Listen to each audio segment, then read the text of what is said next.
अस्सलाम वालेकुम फ्रेंड्स, उम्मीद करती हूँ आप सब लोग खैरियत से होंगे। आज मैं हाजिर हुई हूँ एक न्यू लेक्चर के साथ, प्रॉपर्टीज़ ऑफ एल्कली मेटल्स। ये है चैप्टर नंबर 11 का लेक्चर नंबर 2।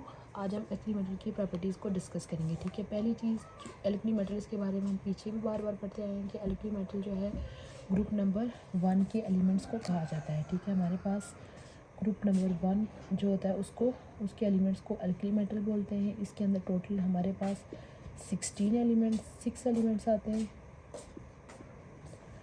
6 एलिमेंट्स होते हैं।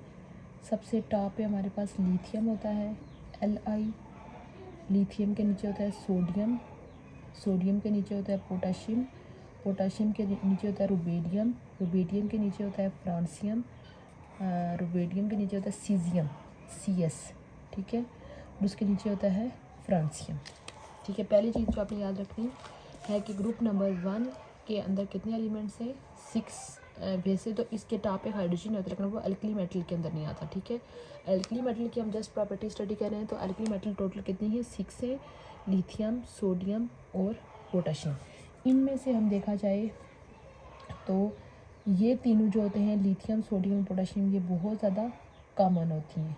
ठीक है, तो अब नेक्स्ट क्वेश्चन यहाँ पे अराइज ये होता है कि why group number 1 elements are called alkalis, alkali metals. यानी इनको है तो ये मेटल्स, लेकिन इनके मेटल के साथ एल्कली का वर्ड क्यों यूज़ हुआ हुआ है? क्यों क्यों यूज़ हुआ हुआ है? क्योंकि इनके ये क्वेश्चन भी आपको आ सकता है कि why the elements of group number 1 are known as alkali metals. या ये क्वेश्चन भी हो सकता है why metals of group number 1 is known as alkali metals. यानी एल्कली का वर्ड क्यों यूज़ किया जाता है? क्योंकि ये वाटर के साथ कंबाइन होकर आगे क्या प्रोड्यूस करती हैं? एल्कलीज प्रोड्यूस करती हैं। ठीक है, इसकी क्या रीज़न है? दे कंबाइन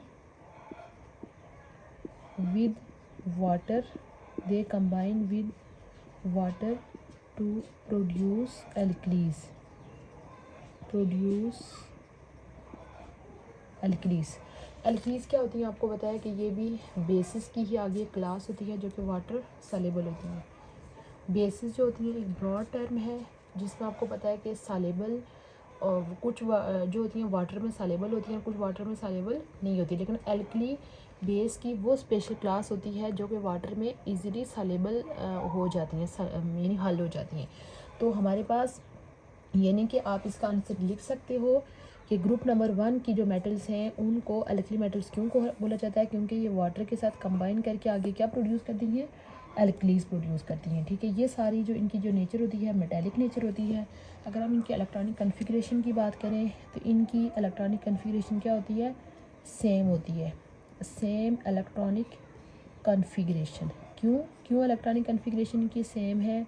वैलेंस शेल की, क्योंकि ये सारी एक ही ग्रुप से ताल्लुक़ रखती हैं। ठीक है, उसके अलावा इनकी सबकी टेंडेंसी होती है कि ये इलेक्ट्रॉन को क्या करती हैं? लूज़ करती हैं। ठीक है, सेम टेंडेंसी होती है सबकी, same tendency to lose electron.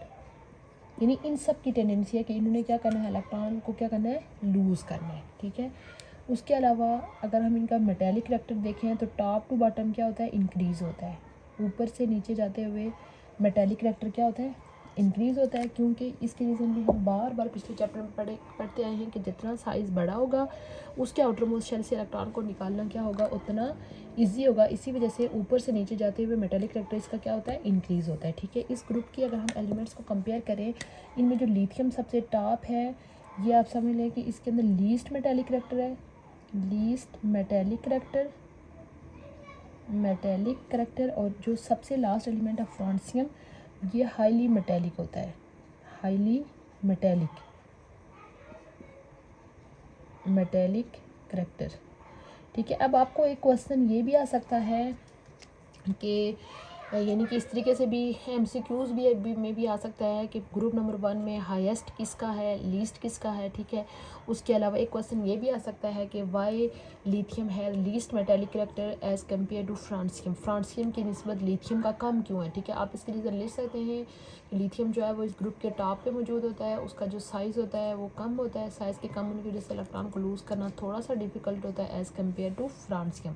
Loose तो करता है लेकिन एज़ कम्पेयर टू फ्रांसियम क्या होता है? डिफ़िकल्ट होता है और फ्रांसियम में क्यों ईजी होता है, क्योंकि फ्रांसियम का साइज़ बड़ा होता है, ठीक है।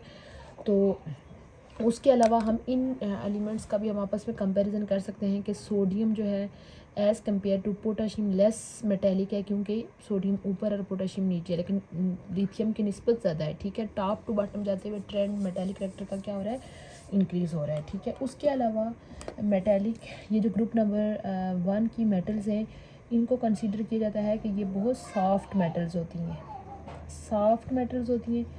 ये इतनी सॉफ्ट होती हैं कि आप इनको किसी भी यानी कि स्मॉल नाइफ से आप इनको पीसीज में क्या कर सकते हैं, कट कर सकते हैं, ठीक है। उसके अलावा इनकी एक और प्रॉपर्टी ये है कि इनकी जो सरफेसेस होती हैं शाइनी होती हैं एंड सिल्वर कलर की, सिल्वरी सरफेस, यानी कि आप इसकी शाइनिंग से आप ये समझ, जैसे आपने कभी गोल्ड देखा है, गोल्ड चमक रहा होता है, गोल्ड जो होता है वो भी एक मेटल है, ठीक है।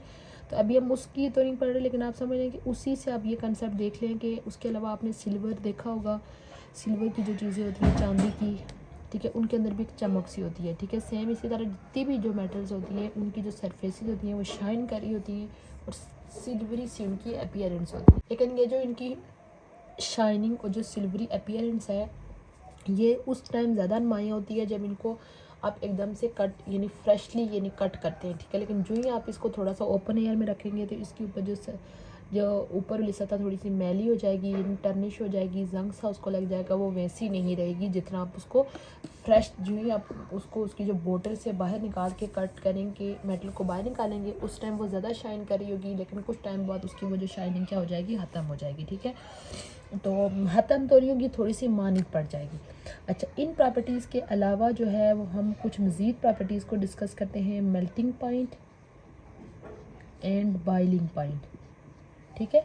मेल्टिंग और बॉइलिंग पॉइंट का जो ट्रेंड है इनका आप समझ लें कि एक वो कुछ है, इनका कौन सा रिलेशन, इन्वर्स रिलेशन है, ठीक है। इन्वर्स रिलेशन क्या है, साइज़ के साथ। मेल्टिंग एंड बॉइलिंग पॉइंट का इन्वर्स रिलेशन है किसके साथ, इन्वर्स रिलेशन विद साइज़, यानी कि साइज़ के लिहाज से इनका क्या रिलेशन है, इन्वर्स। कैसे, टॉप टू बॉटम जाते हुए साइज़ इंक्रीज़ होता है और टॉप टू बॉटम जो होता है, क्योंकि ऊपर से नीचे जितना साइज़ इंक्रीज़ होगा तो साइज़ के इंक्रीज़ होने की वजह से इनका जो मेल्टिंग एंड बॉइलिंग पॉइंट होते हैं डिक्रीज़ होते हैं, डिक्रीज़ फ्रॉम साइज़ के साथ इनका इन्वर्स रिलेशन है। टॉप टू बॉटम जितना साइज़ ज़्यादा होगा उतना उनका यानी कि मेल्टिंग एंड बॉइलिंग पॉइंट क्या होते जाएंगे, कम होते जाएंगे। यानी कि आप कह सकते हैं कि जितना स्मॉल एटम है, ठीक है, smaller the atom, smaller the atom more is it's melting point and boiling point, यानी जितना एटम छोटा होगा उतना ही इसके मेल्टिंग और बॉइलिंग पॉइंट क्या होंगे, ज़्यादा होंगे, और जितना एटम ज़्यादा बड़ा होता जाएगा उसके मेल्टिंग और बॉइलिंग पॉइंट क्या होते जाएंगे, कम होते जाएंगे, ठीक है। उसके अलावा दूसरी जो प्रॉपर्टी एक और है वो हम डिस्कस कर रहे हैं, वो है डेंसिटी ट्रेंड, ठीक है। डेंसिटी ट्रेंड के लिए आप पहले डेंसिटी का जहन में रखें कि डेंसिटी क्या होता है, m/v, ठीक है। मैस और वॉल्यूम, जितना हम ऊपर से नीचे की तरफ आते हैं तो आपको पता है कि जब जितना हम ऊपर से नीचे की तरफ आएंगे उनकी डेंसिटी क्या होती जाएगी, इंक्रीज़ होती जाएगी। क्यों, टॉप टू बॉटम आते हुए उनका क्या हो रहा है, मैस इंक्रीज़ हो रहा है, ठीक है। जैसे कुछ एलिमेंट्स का अगर मैं मैस लिखूँ, लिथियम का जो मैस होता है आई थिंक यानी कि टॉप टू बॉटम आते हुए मैस बढ़ रहा है, मैस के बढ़ने की वजह से इनकी डेंसिटी क्या होती जाएगी, टॉप टू बॉटम ग्रुप्स में क्या होती है, डेंसिटी इंक्रीजेस, ठीक है। टॉप टू बॉटम, ऊपर से नीचे आते हुए इनकी जो डेंसिटी क्या होती है, इंक्रीज़ हो, तो डेंसिटी इंक्रीज़ होती है। तो जब इसके जो ऊपर वाले मेंबर है, जैसे पहले लिथियम, सोडियम और पोटेशियम, इनको जब उसमें डालते हैं तो ये उसके ऊपर तैर रहे होते हैं, ठीक है। फर्स्ट जो 3 मेंबर्स हैं, ठीक है, first 3 member floats on water, यानी फ्लोट्स का क्या मतलब है कि जैसे सपोज ये पानी है आप इसके ऊपर अगर ये पहले 3 मेंबर में से किसी चीज़ जैसे लिथियम, सोडियम और पोटेशियम में से किसी को लेते हैं ना, तो ये पानी के सरफेस पे ऐसे ऐसे करके तैर रहे होंगे, लेकिन जब उससे नीचे चले जाते हैं तो ये पानी में इनकी डेंसिटी पानी से ज़्यादा हो जाएगी, तो ये पानी में डूब जाएंगे, इनके नीचे चले जाएंगे रुबेडियम, सीजियम, फ्रांसियम। ठीक है, तो इससे हमें यह आइडिया होता है कि ऊपर से नीचे जाते हुए डेंसिटी क्या हो रही है, इंक्रीज़ हो रही है। तो शुरू के एलिमेंट्स की डेंसिटी कम है और ऊपर से नीचे जाते हुए डेंसिटी क्या हो रही है, इंक्रीज़ हो रही है। ठीक है, उसके अलावा यानी कि पहले ही मैं डिस्कस कर चुकी हूँ कि इसका जो रिलेशन है डेंसिटी का ताल्लुक किसके साथ है, मैस के साथ। जितना एलिमेंट का मैस ज़्यादा होगा उतनी डेंसिटी ज़्यादा होगी। टॉप टू बॉटम उठाते हुए मैस इंक्रीज़ हो रहा था, इस वजह से डेंसिटी क्या हो रही होती है, इंक्रीज़ हो रही होती है। उसके बाद तीसरी प्रॉपर्टी यानी एक और प्रॉपर्टी है रिएक्टिविटी ट्रेंड। रिएक्टिविटी ट्रेंड जैसे कि ऑलरेडी हमने देखा कि इनके electronic configuration same, electronic configuration के सेम होने से मुराद ये है कि इन सब के आउटरमोस्ट शेल में एक ही इलेक्ट्रॉन होता है, जस्ट इनके शेल डिफरेंट होते हैं। इसका जैसे दूसरा शेल होगा, इसके तीसरे शेल में एक इलेक्ट्रॉन होगा, इसके चौथे में, इसके पाँचवें में, इसके छठे में और इसके सातवें में एक इलेक्ट्रॉन होगा। ठीक है, तो ये जो अल्कली मेटल्स होती हैं और ऑलमोस्ट ये सारी मेटल जो होती हैं हाईली रिएक्टिव होती हैं, हाईली रिएक्टिव। ठीक है, सब एल्कली मेटल भी हाईली रिएक्टिव होते हैं, बट ओवरऑल अगर हम इनकी रिएक्टिविटी ट्रेंड देखें तो रिएक्टिविटी का जो ट्रेंड होता है वो इंक्रीज़ होता है top to bottom, increases top to bottom, यानी ऊपर की तरफ जाते हुए। वैसे तो ओवरऑल सब रिएक्टिव हैं, लेकिन अगर आपस में इनको कंपेयर करें तो ये जो रिएक्टिविटी ट्रेंड है टॉप टू बॉटम क्या हो रहा है, इंक्रीज़ करता है। Top to bottom reactivity increase हो रही है। तो इन सब को अगर हम कंपेयर करें तो इन सब में सबसे ज़्यादा कम रिएक्टिव कौन सा है, lithium. Lithium is least reactive. ठीक है, जबकि सबसे ज़्यादा रिएक्टिव मेटल इस ग्रुप में कौन सी है, फ्रांसियम है। फ्रांसियम इज़ मोस्ट रिएक्टिव या highly reactive. Lithium is least reactive and francium is highly reactive. ठीक है, फ्रांसियम हाईली रिएक्टिव क्यों है, इसकी रीज़न भी आपको बताया कि क्योंकि टॉप टू बॉटम आते हुए साइज़ बढ़ता है, जितना साइज़ बढ़ता है तो न्यूक्लियस का कंट्रोल बाहर वाले शेल पे कम हो जाता है, तो बाहर वाले शेल से इलेक्ट्रॉन को लूज़ करना क्या हो जाता है, आसान हो जाता है। इसी वजह से लिथियम ज़्यादा रिएक्टिव है बनिस्बत उसके। उसके अलावा हम यानी कि सोडियम और पोटाशियम की रिएक्टिविटी भी आप उसमें कंपेयर कर सकते हैं कि जो पोटाशियम होता है वो सोडियम की निस्बत ज़्यादा रिएक्टिव है, क्योंकि सोडियम ऊपर है और पोटाशियम नीचे है, तो पोटाशियम जो है वो ज़्यादा उसकी निस्बत ज़्यादा रिएक्टिव है।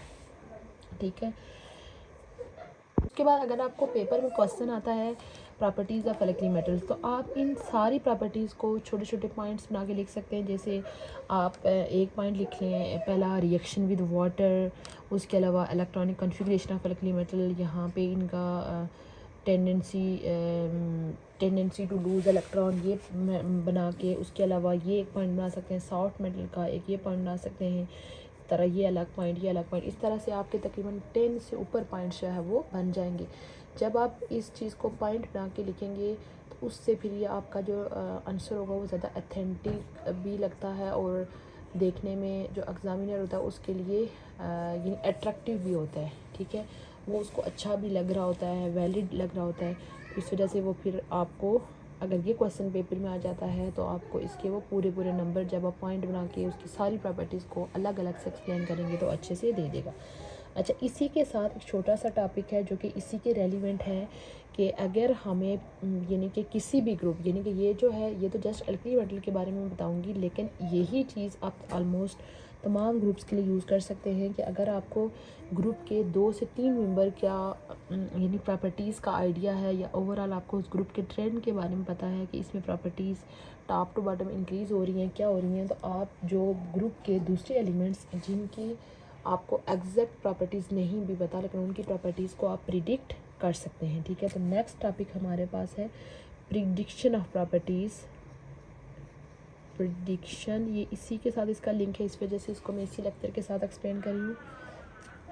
यहाँ पे मैं थोड़ा सा ये एक कर लेती हूँ, इसके साथ हम देख रहे हैं। ठीक है, प्रिडिक्शन ऑफ प्रॉपर्टीज़। अच्छा, यानी कि हम दूसरे इसी नॉलेज को यूज़ करके दूसरे एलिमेंट्स की रिएक्टिविटी को प्रिडिक्ट कर सकते हैं। कैसे?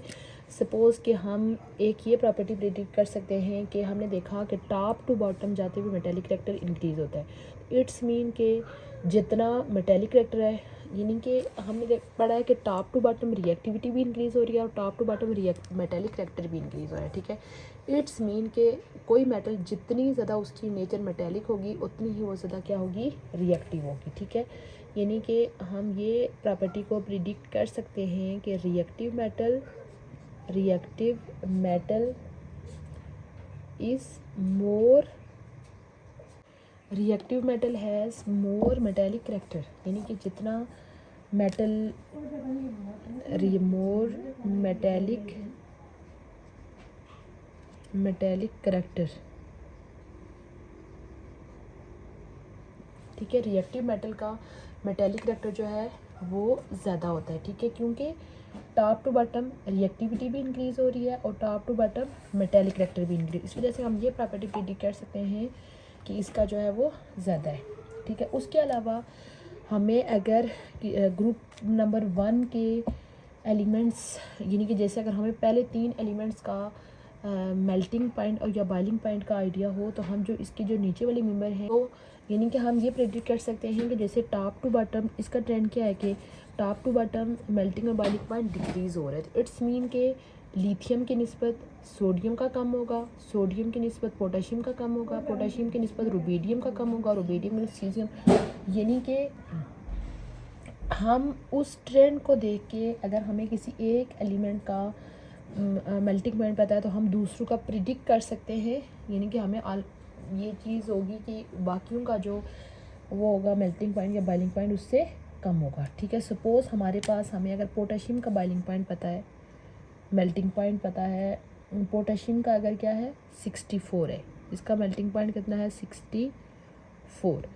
डिग्री सी है, तो अब इसके नीचे जो रुबीडियम का है, रुबीडियम का 64 से क्या होना चाहिए, कम होना चाहिए, तो रुबीडियम का कितना होगा मेल्टिंग पॉइंट 38। ठीक है, इसी तरह जो हमारे पास रुबीडियम से नीचे एलिमेंट है सीजियम और फ्रांसियम, उनका 38 से लेस होगा। हम ये इनकी प्रॉपर्टी इस तरीके से क्या कर सकते हैं, प्रिडिक्ट कर सकते हैं। ठीक है, इसी तरह हम उनकी सॉफ्टनेस और प्लस उनकी डेंसिटी, इन दोनों चीज़ों को भी हम क्या कर सकते हैं, हम प्रिडिक्ट कर सकते हैं। ठीक है, कि लिथियम यानी की निस्बत, ठीक है, हमने इसकी डिफरेंट प्रॉपर्टीज़ देखी कि ओवरऑल ये 6 एलिमेंट्स होते हैं, ये वाटर के साथ कंबाइन करके एल्कलीज बनाते हैं, इनकी सेम इलेक्ट्रॉनिक कन्फिग्रेशन होती है, इन सब की टेंडेंसी है कि इलेक्ट्रॉन को लूज़ करते हैं, ये सॉफ्ट मेटल होती है, इनकी शाइनी और सिल्वरी सरफेस, ये इनके मेल्टिंग और बॉइलिंग पॉइंट का और इनके साइज़ का इन्वर्स रिलेशन होता है, जितना साइज़ टॉप टू बॉटम बढ़ता जाता है मेल्टिंग और बॉइलिंग पॉइंट कम होते जाते हैं। डेंसिटी का मैस के साथ डायरेक्ट रिलेशन है, जितनी टॉप टू बॉटम मैस बढ़ता है उतनी डेंसिटी इंक्रीज़ होती है। उसके अलावा हम इनकी रिएक्टिविटी हमने देखी थी कि टॉप टू बॉटम जाते हुए इनकी रिएक्टिविटी क्या होती है, इंक्रीज़ होती है due to increase of size और सब में। उसके बाद लास्ट पे हमने देखा था कि किस तरीके से हम इनको यूज़ करते हुए फर्दर एलिमेंट्स की प्रॉपर्टीज़ को प्रिडिक्ट कर सकते हैं। जैसे हमने देखा था कि रिएक्टिव मेटल जो होती है उसका मेटेलिक करेक्टर सबसे ज़्यादा होता है, एक एलिमेंट के मेल्टिंग पॉइंट। इसी तरह फिर हमने एक प्रॉपर्टी प्रेडिक्ट की थी कि तमाम एलिमेंट्स जो होती हैं अल्कली मेटल जो होती हैं आगे वाटर के साथ रिएक्ट करके बेसिक कंपाउंड और हाइड्रोजन बनाती हैं। उसके अलावा top to bottom melting point decrease हो रहा है, तो इट्स मीन के रुबीडियम का मेल्टिंग पॉइंट पोटेशियम की निस्बत कम होगा, सीजियम का उससे कम होगा। इसी तरह डेंसिटी का भी top to bottom density increase हो रही है, तो रुबीडियम की डेंसिटी ज़्यादा होगी पोटेशियम की निस्बत। ये था हमारा आज का लेक्चर। इंशाल्लाह बहुत जल्द मैं न्यू टॉपिक के साथ हाज़िर होंगी, तब तक के लिए अल्लाह हाफिज़।